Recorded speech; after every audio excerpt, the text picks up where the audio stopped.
I eventually ran out of money. I mean, my family is a middle-class family. My dad was a cop, and we didn't have, 4 kids. We didn't have anything, I didn't have anything to kind of lean on in terms of that. So he sort of always had to make her own way.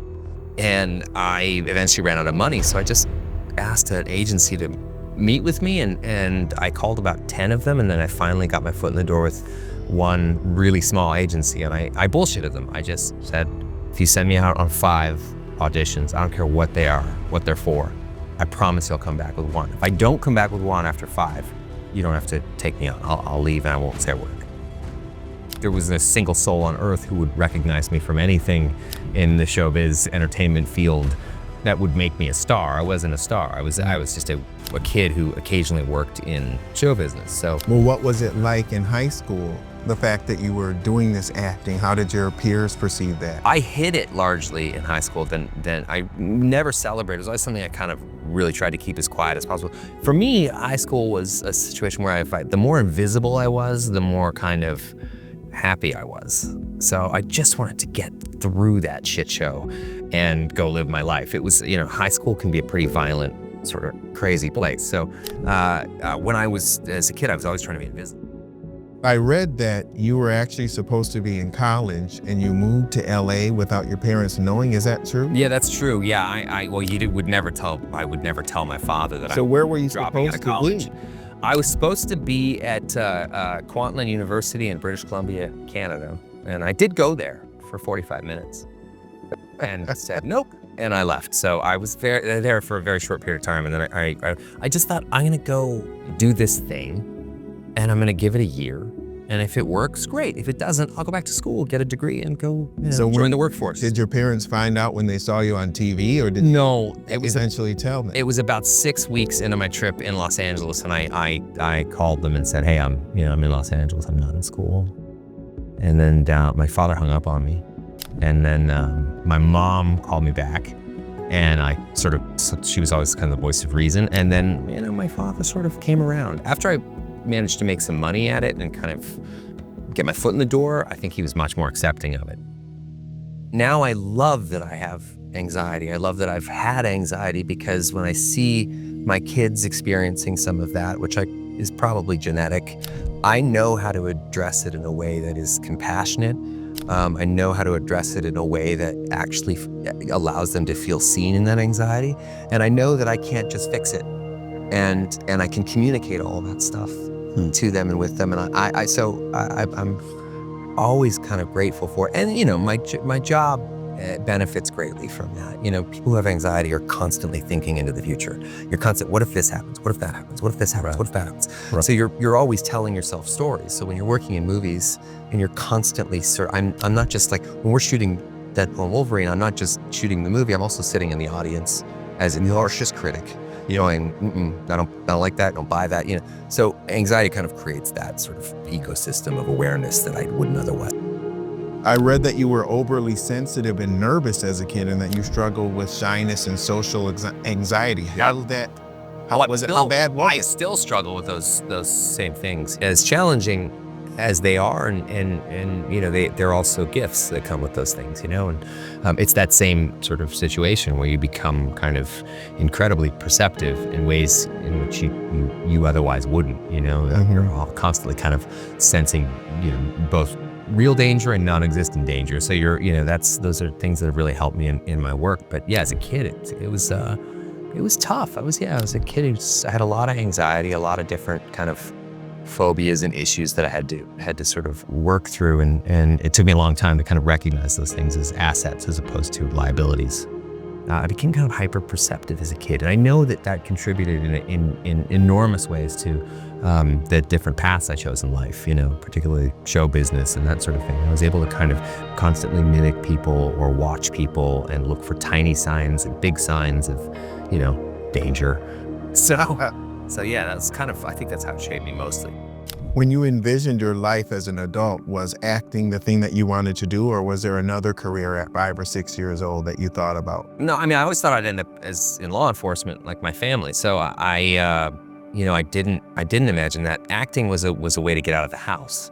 It wasn't really like a passion when I was a kid. It was something that I was already doing at home, to survive. So Right. you kind of, I noticed when I was a kid, making people laugh was a great self-defense mechanism. It really helped me kind of navigate my way through my own home with my older brothers and my dad, and I could diffuse them by making them laugh. So there was a, sort of a kind of a sing for your supper sort of vibe in my house.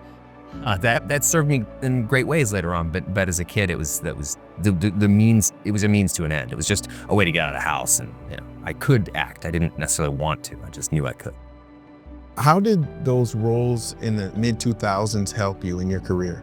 They helped me. They helped me more personally than they did in my career. I think like roles like things like that, where like, oh, I wonder if I could make one of those drastic kind of crazy before and after physical transformations. And I was given the resources to do it, which average people who are hanging out at home don't really have access to. A trainer and a kind of a nutrition program and all these things that I thought were really cool, and I got to check out. So that to me it was fun to set a goal and hit it.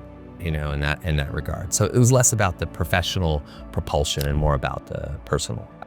I mean, I never imagined where I am today. I think I'd have to be kind of crazy to imagine that. Maybe not. Well, hey, a lot of Dream big, right? council presidents expect to be the president. I guess, right? And that's how that's probably the best way to become a president, is to want it. But no, everything that happened to me is sort of in an aggregate kind of way. It was very sort of slow and steady. So I think I owe that a lot. I mean, I'm grateful for that kind of momentum being very, very sort of snail's pace, as opposed to like a rocket ship, because I've watched so many people in this industry come and go in various tragic ways and that sort of thing. And fame is a weird animal to deal with, I think, for anybody. So for me, it happened so slowly that it's sort of like getting into a bath over the course of a year.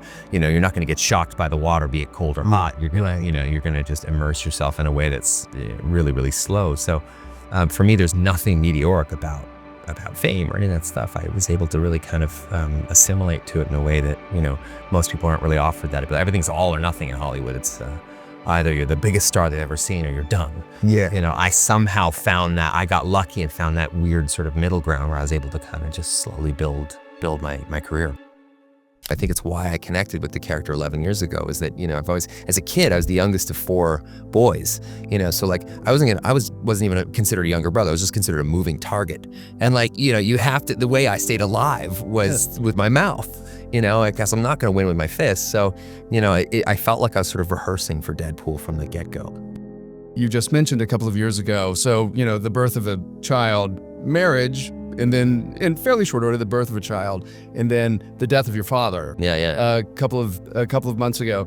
Losing a parent is the strangest thing. Yeah. As you are born, somehow wired, knowing that at some point you will say goodbye to them if all goes as planned. Yeah.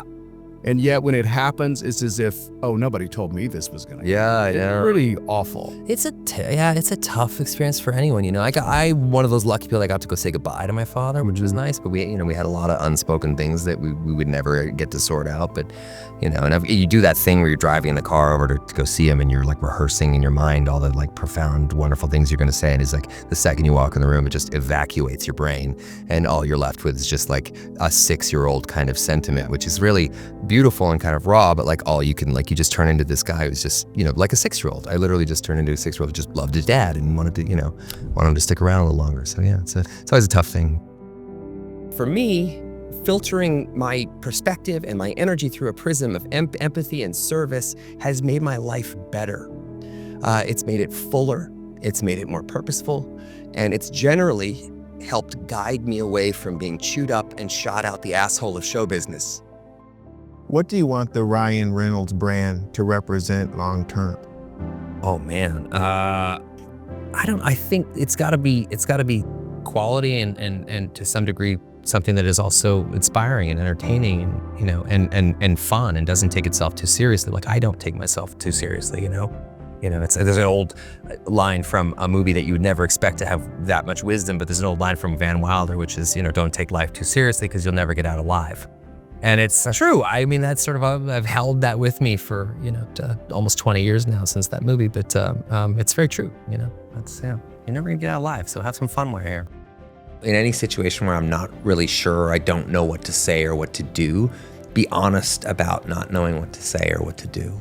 And I think it humanizes you, and there's nothing worse than somebody who pretends to know. So I've been lucky to work in a lot of different sectors, not just film and television, but booze and telecom, performance marketing, and all kinds of crazy stuff. And one of the greatest, I think, tools I have in my toolkit is to just kind of go in honestly always, and at heart I'm a storyteller, and every one of these things are stories, including Wrexham. So interacting with the players and the staff, the ground staff, even around Wrexham, I mean, everybody, it's sort of, coming in and not kind of imposing some sort of weird cult of personality or something. Sean Levy actually told me something that stuck with me forever too, is that people tend to only talk about their wins. But I think it's really important for your kids in particular to know that you lose. Right. You don't get what you want all the time. Something you worked on really hard didn't work. Yeah. Something you feel like you said something embarrassing today. You did something that didn't sit right with you. It's so important that they see that and they don't just hear about, Dad nailed it. You lose so much more than you win. When something great happens in the players' lives, I want to share that with them, and I want to talk about it with them. When something terrible happens, we all go through hardships and rough roads and all kinds of shit. And, I think you want to be there for them then too, I mean, I know that I've benefited in massive ways from people who stepped in for me when I couldn't. And, if you could spend the rest of your life just paying stuff like that forward, I'd say that you'd led a pretty damn good life.